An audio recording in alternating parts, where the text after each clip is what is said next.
Dagran. Ag tuwa kay ganina ang kadlawon. O ano man sa tuwa? Mo litik na sa dalon.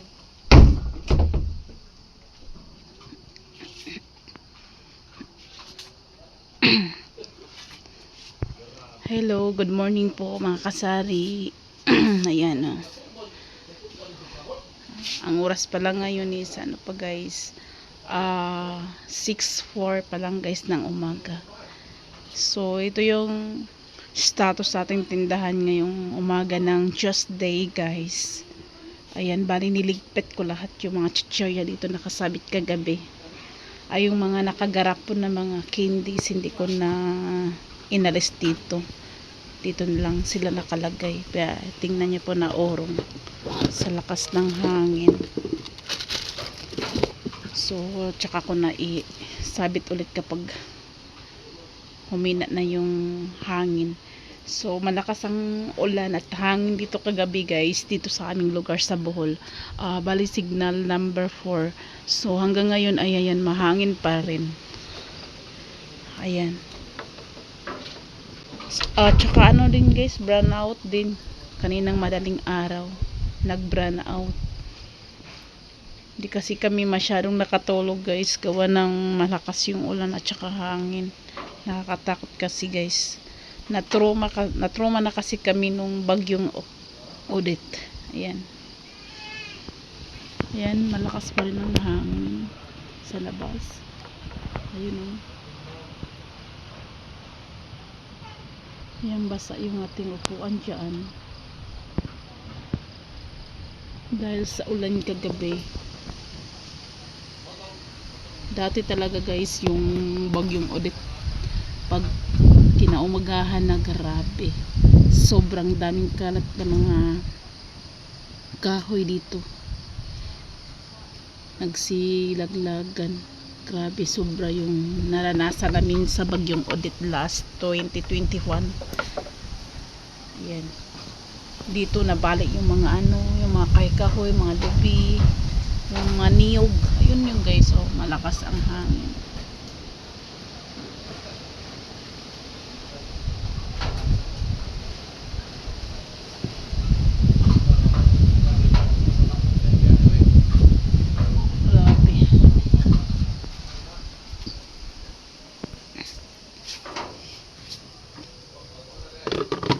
Sigarilyo pa lang ang ating buhay na mano ngayon guys.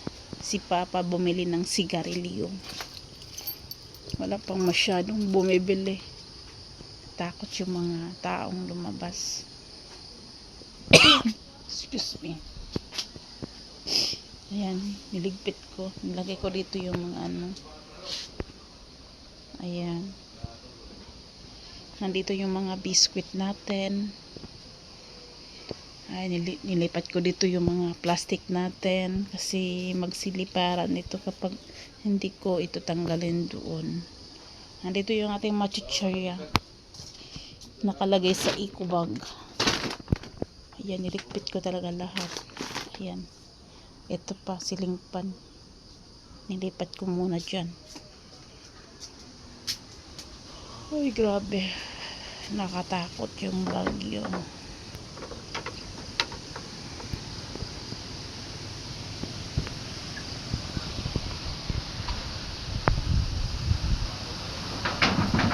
Malakas ang hangin.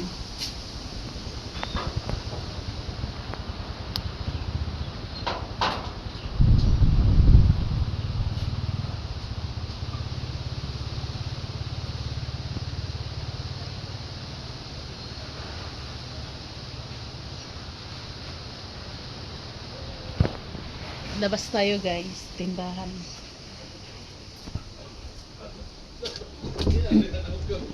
Dura. Dura. Naon sa rin na? Ay, kabaw. Malis na dura na. Ay. Lala. Wala. Hala, doon sa naman ang atong kural dihan, natumba naman. Ay, tuwan ukap. Uy. Laop ka. Han, natumba naman atong kuralan. Hala ka na. Hala ka. Anisun. Antar to. Uy, Hala tuan. paminaw. Hala, sarap mo. Dahil nadugot na siya po. Hala, uy. Kahadlok ba, uy. Isig katawa diha.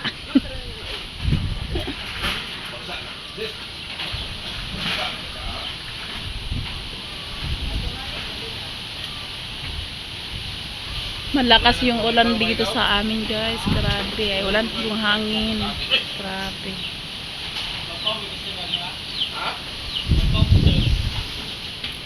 Natumba na yung ano namin dito. Yung ang tawag dyan. Kural. Dito tayo sa harapan ng tindahan. Ay, naputik oh. Ito kasi semento dito banda. Ay! Wala. Dami ng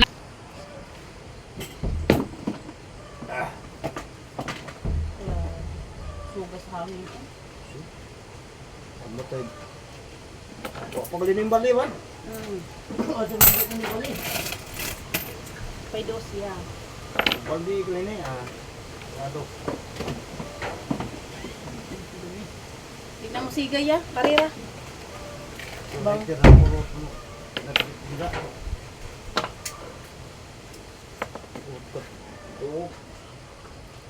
Ay, grabe. Ayan, may bumili ulit ng sigarilyo. Pangalawang customer natin. Alas 6 pa lang. Ang ingay itong pinto.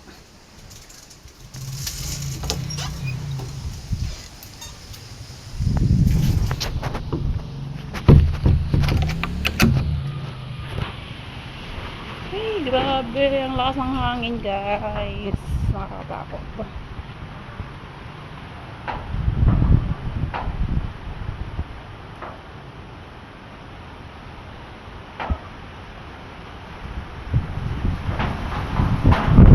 Uy! Hala. Naano na yung solar.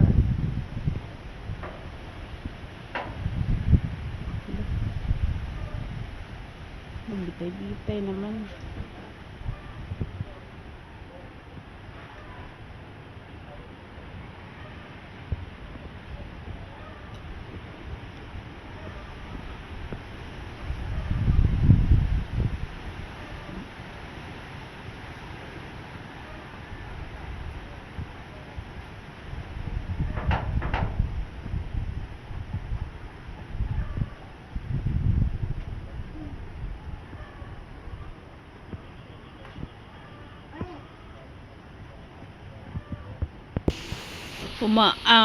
Umaambon lang yung ano dito guys, yung ulan.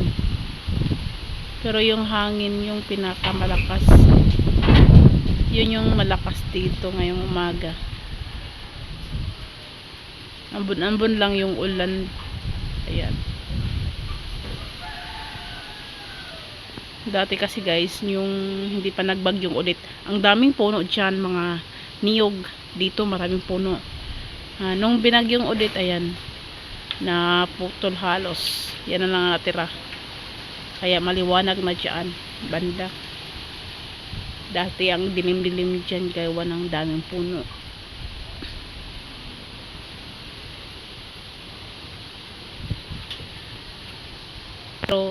Pero sa awa ng Diyos guys, nung bagyong Odette, hindi talaga ito natanggal, itong harapan sa aming tindahan. Pero yung mga kapitbahay namin dito, tsaka kay mama, tanggal lahat yung mga ano nila, yero, yung bubong dyan, yung mga kapitbahay namin hanggang doon, natanggal yung mga bubong nila sa kanilang bahay. Pero itong tindahan namin at tsaka ito, sa awa ng Diyos, hindi naman natanggal. Pero nung nagbagyong ulit, wala pa itong extension na ito guys, wala pa to.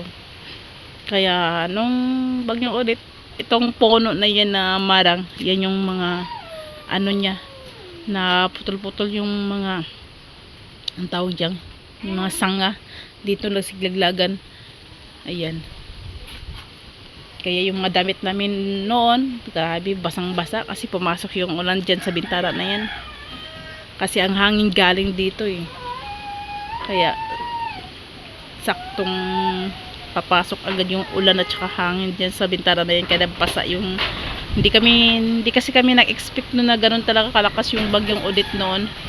Kaya hindi kami masyadong naghanda kasi nasanay na kasi kami pag may bagyo dito, ulan at saka hangin lang, ganun.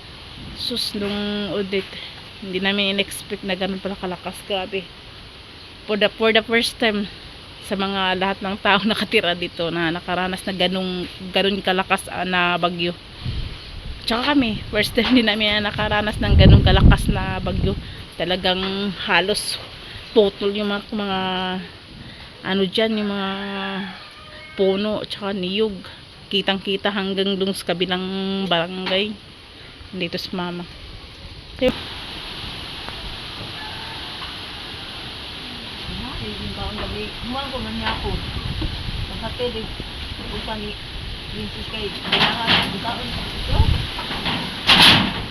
Grabe.